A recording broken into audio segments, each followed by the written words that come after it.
Okay, so I just came out of a meeting with a project manager that was having trouble getting their team motivated. They just, work wasn't happening as fast as they could. And I said to him, if 100% is your team being where they should be at this point in the game, and 0% being, the whole thing's going to collapse, where would you say they are? And he said 65%.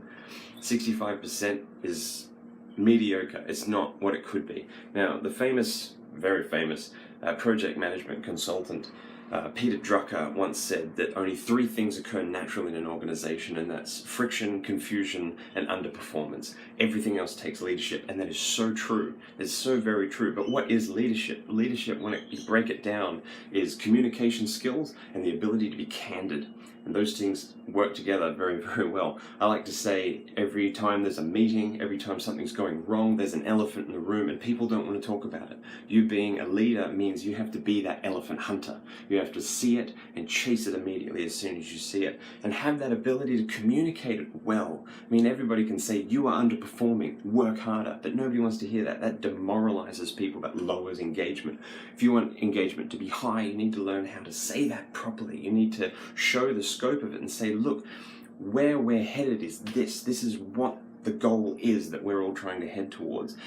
But the path that you're currently taking, where do you see it heading in the scheme of the finished product? Where do you see this? If you project this out, what's this path going to take you to?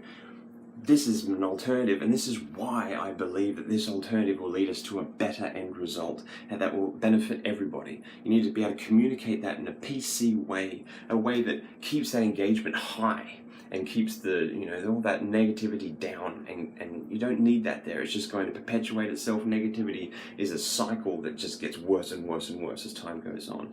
So leadership, focus on the ability to be candid. Just hunt the white elephant in that room and kill it dead as soon as you see it, and do it with aplomb, do it with political correctness, and do it with encouragement and a positive vibe, because if you as a leader are not positive, how is your team going to be positive?